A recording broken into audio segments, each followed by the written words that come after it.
ഭീകരാം ബഹുദൈവത്വം വാണിടുന്ന കാലഘട്ടം.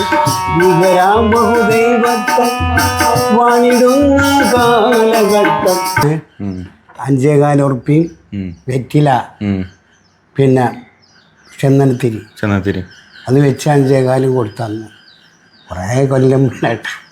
പാലക്കാട് ഉപജീവനാർത്ഥം പോയ സമയത്ത് അവിടുന്ന് ഇതിലേക്ക് വരാനുള്ള കാരണം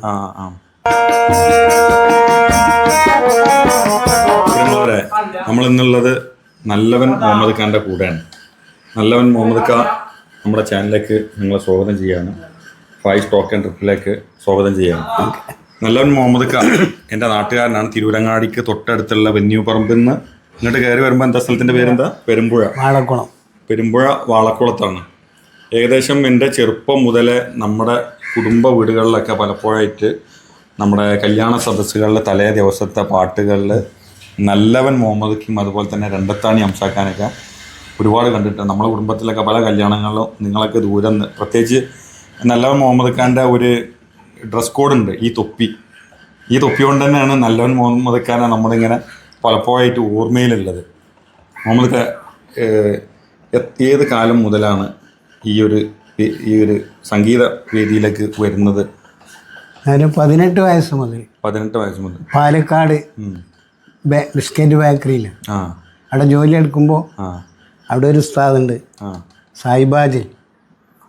സായിബാജ പഠിക്കണ സായിബാജ പറഞ്ഞാല് ഇലക്ട്രോണിക് കീബോർഡല്ല, മുമ്പത്തെ ഒരു സാധനം. ഹിന്ദുസ്ഥാനിയിലുണ്ട്.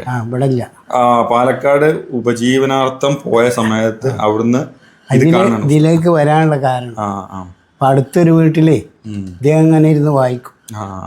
അപ്പൊ ഞാൻ എല്ലാം ഇങ്ങനെ പോയി നോക്കും. അപ്പോ നോക്കുമ്പോ എന്താ പഠിക്കണമെന്നോ ഇത് പഠിക്കണം എന്ന്. അപ്പൊ എന്നോട് ചെല്ലാൻ പറഞ്ഞ് 5.25 ഉറുപ്പിയും വെറ്റില, പിന്നെ ചന്ദനത്തിരി അത് വെച്ച് 5.25 കൊടുത്തന്ന് കുറേ കൊല്ലം മുന്നായിട്ട്. 18 വയസ്സിലാണ് നമ്മളൊക്കെ പറഞ്ഞ പോലെ ദക്ഷിണ വെച്ച് തുടങ്ങിയത്. അങ്ങനെയാണ്. ഫസ്റ്റ് തന്നെ ചോദിക്കാലോ, നമ്മുടെ പ്രത്യേകിച്ച് നമ്മളെ പ്രദേശത്ത് മലബാറിൻ്റെയും മലപ്പുറം ജില്ലേൻ്റെ ഭാഗത്ത് ആ സമയത്ത് ഈ പ്രത്യേകിച്ച് മാപ്പിളപ്പാട്ടുകളോടായിരുന്നു അന്നും കമ്പുണ്ടായിരുന്നത്. ആ സമയത്ത് നിങ്ങൾ എല്ലാ പാട്ടും പാടുണ്ടായിരുന്നു. അങ്ങനെ ഈ ഒരു താല്പര്യം വരാനുണ്ടായ കാരണം എങ്ങനെ? അത് അന്ന് അവിടുന്നാണ് കിട്ടിയത്. നമ്മളെ നാട്ടിൽ അന്നൊക്കെ നിങ്ങളെ ചെറുപ്പത്തില് ചെറുപ്പത്തിലേ ഈ പെട്ടിയൊക്കെ വായിക്കുന്ന ആളുകൾ അല്ലെങ്കിൽ ആ ഇൻസ്ട്രുമെന്റ് എന്താ നിങ്ങൾ പറഞ്ഞിട്ട്? സായിബാജ ഒക്കെ ചെയ്യുന്ന ആൾക്കാർ ആരെങ്കിലും ഇവിടെ ഉണ്ടായിരുന്നു? അന്ന് ഇവിടെ ആരുമില്ല. ഇല്ല, കണ്ടിട്ടില്ല. അന്ന് കൊണ്ടോട്ടിയിലൊരു ഉസ്താദുണ്ട്, മുഹമ്മദ് ഖാൻ. അദ്ദേഹം വലിയ ചവിട്ടാർമണില്ലേ, അത് കൊടുത്തിട്ട് തിരിയങ്ങാടി വന്നിയൂര് ഒക്കെ ഇരുന്ന് അങ്ങനെ പാടും. ഇതൊക്കെ പോയി ഇങ്ങനെ കാണും ഞാൻ. അപ്പൊ അതിലേക്ക് ഒരു ആഗ്രഹമാണ് ഇത് കേൾക്കുമ്പോ. അത്രേ ഉള്ളൂ. അങ്ങനെ പോയി പഠിച്ചു. പാലക്കാട്ടിൽ നിന്ന് അങ്ങനെ നാഗീൻ എന്ന് പറഞ്ഞ പടല്ലേ, അതാണ് അദ്ദേഹം കാണിച്ചത്. ഫസ്റ്റില് സരിഗമ കാണിച്ചു, പിന്നെ നാഗീന് ഒരു പടല്ലേ സിനിമ അതിലാ ടൂണ് എടുത്ത് കാണിച്ചു തന്നു. അങ്ങനെ പിന്നെ ഞാൻ ഇനി പഠിച്ചുകൂടി അറിഞ്ഞു. പുറത്തൊരു കൊട്ടോട്ടി അങ്ങനെ ഞാൻ പിന്നെ നാട്ടിൽ പോന്നു. പിന്നെ ഇവിടെ വന്നപ്പോ നമ്മള് ഏട്ടിയാക്കല്ലേ, ഏട്ടിയാക്ക അതിൻ്റെ അടുത്ത് കൂടി അവൻ്റെ ഒപ്പം പരിപാടി പോവും പാടും. അങ്ങനെയാണ് ഏട്ടിയാക്ക പിന്നെ കുറച്ച് കാണിച്ചത്. പിന്നെ ബേക്കറി നിർത്തി. പിന്നെ ഇവിടെ പരിപാടിക്കൊക്കെ പോകലോ. ഏവിയാക്കാൻ്റെ ഒപ്പം ഏട്ടിയാക്ക, പിന്നെ KT മുഹമ്മദ് കുട്ടി, പിന്നെ പലരും കൂടെ പിയൻകുട്ടീൻ്റെ കൂടെ റേഡിയോയിലെ ആകാശവാണി പാടി, ആലിക്കുട്ടി കുരുക്കളൊപ്പം. അതിപ്പോ ലാസ്റ്റ് കാലം. എൻ്റെ ഒരു ഉസ്താദ് ഉണ്ടായിരുന്നു കോയിച്ചന, KK അംസാർ. അവര് മരിച്ചതിൻ്റെ കേസാണ് രണ്ടത്താണ്ടൊപ്പം. പോയിട്ടുണ്ട്. അത് പെട്ടി വായിക്കൽ തന്നെ ആയിരുന്നോ? അല്ല, പാടും. ശരി. അവര് വായിക്കുമ്പോ പിന്നെ നമ്മള് വായിക്കാറ്, നമ്മള് പാടും. അപ്പോൾ AV മുഹമ്മദിന്റെ ഒക്കെ ഒപ്പം പാടിയിട്ടുണ്ട്. ശരി. ഇപ്പം നമ്മളവരെ നമ്മുടെ AV മുഹമ്മദ് ഖാൻ്റെ ഒക്കെ ഒപ്പം നമ്മളൊക്കെ പലപ്പോഴായിട്ട് ഇപ്പം ഞങ്ങളൊക്കെ കേൾക്കുന്ന നമ്മളെ റിയാലിറ്റി ഷോകളിൽ പ്രത്യേകിച്ച് നമ്മളെ ടെലിവിഷൻ ചാനൽ പരിപാടിയിലാണ് AV ഖാൻ്റെ ഒക്കെ പരിപാടികൾ കാണുന്നത്. ഇങ്ങനെ പേര് പറയാമെന്നല്ലാതെ നമ്മൾ ചെറുപ്പത്തിൽ കണ്ട ഓർമ്മയുള്ളൂ. പക്ഷേ AV ഖാൻ്റെ കൂടെ പരിപാടികളൊക്കെ അവതരിപ്പിച്ച കല്യാണത്തിന് വേറെ ഗാനമേളക്കൊക്കെ AV ഖാൻ്റെ ഒരു പാട്ട് നമുക്ക് വേണ്ടി ഒന്ന് പാടിക്കൂടാ? അയ്യക്കാൻ്റെ പാടാ.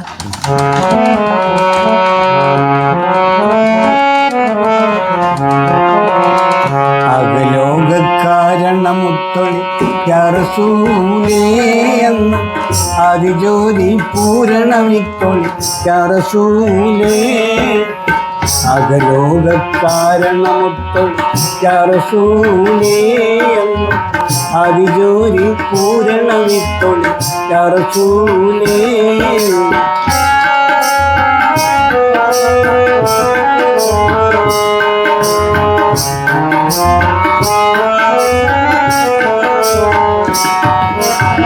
ഭീകരാം ബഹുദൈവത്വം വാണിടുന്ന കാലഘട്ടം. ഭീകരാം ബഹുദൈവത്വം വാണിടുന്ന കാലഘട്ടം.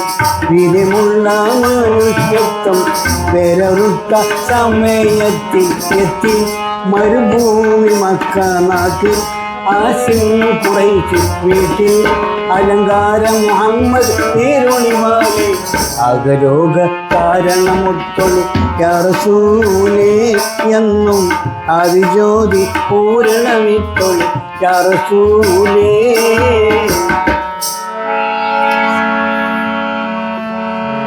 അന്നൊക്കെ പാട്ട് പാടാൻ പോയാൽ നമ്മുടെ ഉപജീവനമൊക്കെ കഴിഞ്ഞു പോകുമായിരുന്നു.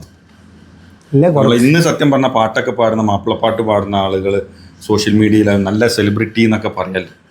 പക്ഷെ അന്നത്തെ കാലഘട്ടങ്ങളൊക്കെ തുടങ്ങിയ കാലഘട്ടത്തിൽ എങ്ങനെയായിരുന്നു? നമുക്ക് പോയി കഴിഞ്ഞാൽ പരിപാടിക്കൊക്കെ പോയി പാടിക്കഴിഞ്ഞാൽ എന്താ പറയുക, ഒരു സെലിബ്രിറ്റി പരിവേഷം ഇന്ന് ഉണ്ട്. പല ആളുകളെ ഇപ്പോൾ പാടുന്ന ആളുകളെ ഉദ്ഘാടനത്തിന് കൊണ്ടുവന്ന് നല്ല പൈസ കിട്ടുന്നു. അന്നൊക്കെ അങ്ങനെ അങ്ങനല്ല. അന്ന് 100 എന്ന് പറഞ്ഞാൽ ഭയങ്കര ഒരു പൈസ. ഇന്നത്തെ 1000-ന്റെ പവറുണ്ടാവും, അത്രേ ഉള്ളൂ. ഈ പാട്ട് പാടലും ഈ പെട്ടി വായിക്കലും ഇതൊക്കെ ആയിട്ട് നമ്മളെ സാമൂഹിക പശ്ചാത്തലം എങ്ങനെ ഉണ്ടായിരുന്നു? അതായത് നമ്മളെ പ്രദേശത്തുള്ള നാട്ടുകാരുടെ അടുത്ത് നിന്ന്, കുടുംബത്തിൻ്റെ അടുത്ത് നിന്നൊക്കെ, പ്രത്യേകിച്ച് ഒരു മുസ്ലിം കുടുംബത്തിലൊക്കെ പലപ്പോഴും നമുക്കറിയാം ഈ പെട്ടി വായിക്കലും തബല വായിക്കലൊക്കെ അത്ര പഴയ കാലത്തൊന്നും അത്ര ഒരു പ്രോത്സാഹനം കിട്ടാത്ത സാഹചര്യങ്ങളൊക്കെ ഉണ്ടായിരുന്നു. നമുക്കൊക്കെ പറഞ്ഞു കേൾക്കാം. അങ്ങനെയൊക്കെ നല്ല പ്രയാസങ്ങൾ അനുഭവിച്ചിട്ടുണ്ടായിരുന്നു. പിന്നെ ചെലവിൽ കയറാമായിട്ട് തള്ളുന്ന ആൾക്കാരുണ്ട് ഉണ്ടായിരുന്നു. പക്ഷെ എന്നിട്ടും ഇതിൽ പിടിച്ചു നിൽക്കാനുണ്ടായ ഒരു കാരണം എന്താ? ആ ചെലവിൽ ഇതിലേക്കുള്ള വൈകാട്ടികളുണ്ട്, അവരെ കാരണമാണ്. അതെന്തായിരുന്നു? അവർക്ക് ഈ പാട്ട് കേൾക്കുമ്പോഴേ മനസ്സിന് കുളിർമയാണ്. പഴയ പാട്ടുകളും നമ്മളെ മധുരകൾ ഒക്കെ കേൾക്കുമ്പോൾ അങ്ങനെ ഒരു വിഭാഗമുണ്ട്. ഒരു കൂട്ടർ എതിരേരാണ് അങ്ങനെയൊക്കെ. അത് ശരി. നമ്മുടെ ഉസ്താദുമാർ, ഈ സംഗീതത്തിൻ്റെ ഇതിൽ ഉസ്താദുമാർ ആരൊക്കെയുണ്ട്? ഏട്ടിയാക്ക, AV മുഹമ്മദ് ക, KT മുഹമ്മദ് കുട്ടി, പിന്നെ പിച്ചാമക്കാനറിയും, കോഴിക്കോട് വലിയ ഉസ്താദാണ് തബലിൻ്റെ. പിന്നെ അൻവർ ഖാൻ. ഇച്ചമസ്താൻ കേട്ടിട്ടുണ്ടായിരുന്നു? ഇച്ചമസ്താന് കവി എഴുതുന്ന ആളാണ്. അവരെ പാട്ട് ഞാൻ പാടാറുണ്ട്. കാസർഗോഡ് എഴുതുന്ന ആളാണ്. സൂഫിയാണ്. ഈ സൂഫി ധാരയിൽ സംഗീതത്തിന് വല്ലാതെ പ്രാധാന്യമുണ്ട് എന്ന് പറഞ്ഞേക്കാം. ആ ഒരു ഇതിൽ നമുക്ക് എങ്ങനെയെങ്കിലും ആരെങ്കിലും ഇടയിൽ ഇടപഴകാനൊക്കെ പറ്റിയിട്ടുണ്ടായിരുന്നു? ആ സൂഫി ഗാനത്തിന് ആണല്ലോ ഇപ്പൊ അടുത്ത കാലത്ത് അടുത്ത് ഭയങ്കര ഒരു ട്രെൻഡിങ് ആണേനോ. എല്ലാവരും പരിചയമുണ്ട്, പാട്ട് പോകാറുണ്ട്. അവരെ എങ്ങനെ പ്രോത്സാഹനങ്ങളൊക്കെ ഉണ്ടായിരുന്നു ആ ഭാഗത്തുനിന്ന്? ഉണ്ട്, എല്ലാവരും പ്രോത്സാഹനമുണ്ട്. ബിൻസി എൻ്റെ പാർട്ടി അറിയും. പിന്നെ നമ്മളെ പലവിടെ പരിപാടി നടത്തിയിട്ടുണ്ട്. ഈ ചെറുപ്പത്തിൽ ഈ ഒരു സംഗീതമായിട്ട് മാത്രമായിട്ടായിരുന്നു നമ്മൾ പോയിരുന്നത്? വേറെ ഉപജീവനത്തിന് വേറെ വല്ല വേറെ 18 വയസ്സ് വരെ ബേക്കറിയിൽ, അതിൻ്റെ ശേഷം പിന്നെ പോയിട്ടില്ല. പിന്നെ ഈ പാട്ടും പരിപാടിയൊക്കെ അതിൽ അതായത് ഓർക്കുമ്പോൾ വല്ലാതെ സന്തോഷമുള്ള പല സാഹചര്യങ്ങളും ഉണ്ടായിട്ടുണ്ടായിരുന്നു. പലതും ഉണ്ട്. ഒന്നും അല്ല പാട്ടിന് പോകുമ്പോൾ പലതും ആ. നല്ല ഗുണം കിട്ടൂലേ, അങ്ങനത്തെ സംഭവം. നമുക്ക് ഈ സംഗീതം കൊണ്ട് ഇപ്പം ഈ പെട്ടിയും ഗാനമേളയും ഈ ആളുകളായിട്ടുള്ള ബന്ധം കൊണ്ടൊക്കെ ജീവിതത്തിൽ നമുക്ക് നഷ്ടങ്ങൾ പറ്റിയെന്ന് വല്ല തോന്നലുണ്ടായിട്ടുണ്ടായിരുന്ന? ജീവിതത്തിന് കിട്ടുന്ന പൈസ അപ്പം തന്നെ ചിലവായി പോകും, അല്ലാതെ ഒരു സ്റ്റോക്കായിട്ട് വെക്കാനൊന്നും ഉണ്ടാവില്ല. കിട്ടുന്ന അങ്ങനെ ചിലവായി. അത് മെച്ചപ്പെടുത്താനുള്ള സാഹചര്യങ്ങളൊന്നും ഉണ്ടായിട്ടില്ല. അത് നമ്മുടെ അടുത്ത ആളുകൾ അടുത്തുനിന്ന് പ്രോത്സാഹനങ്ങൾ, നാട്ടിൽ നിന്ന് പ്രോത്സാഹനങ്ങൾ അങ്ങനെ എന്തെങ്കിലും വേണമെന്ന് തോന്നിയിട്ടുണ്ടായിരുന്നു? ഇവർക്കൊന്നും അങ്ങനെ തോന്നാറില്ല. ഇപ്പം അടുത്ത കാലത്താണ് ഒക്കെ തോന്നിയത്. ഒരു 40-45 വയസ്സ് നമ്മളാ ബാല്യം കഴിഞ്ഞില്ലേ, അപ്പോഴാണ് അവർക്കൊക്കെ തോന്നുന്നത്. പലരും എന്നെ ഇവിടെ ഒന്ന് കൊണ്ടുപോകും പാട്ടിന് വണ്ടി അപ്പം ഇങ്ങനെ കാണുമ്പോഴേ, അപ്പോഴാണ് പിന്നെ വലിയ നാട്ടിൽ ഒരു പരിപാടി വെച്ച് എന്നെ ആദരിച്ച്. ഇത് നമ്മൾ വിചാരിച്ച ആളില്ല.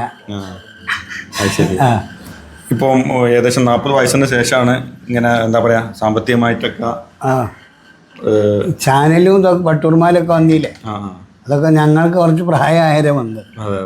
അപ്പോൾ ആരും അയക്കൊന്നും പോകാൻ അവിടെയൊക്കെ തിമർത്ത് പാടണ്ടേ, അപ്പം അതിനൊന്നും കഴിഞ്ഞിട്ടില്ല. രണ്ടത്താണിക്കൊന്നും ആ ഭാഗ്യം കിട്ടില്ല. പുതിയ പാട്ടുകാർക്കാണ്. ഇതിന്ന് അതുപോലെ തന്നെ നമ്മളെ ശിഷ്യന്മാരാരെങ്കിലൊക്കെ നമുക്കുണ്ടാ? വെട്ടി പഠിക്കുന്നവനുണ്ട്. ഇപ്പം ഉണ്ടോ? ഇപ്പോഴുണ്ട് ചില ഭാഗത്ത്.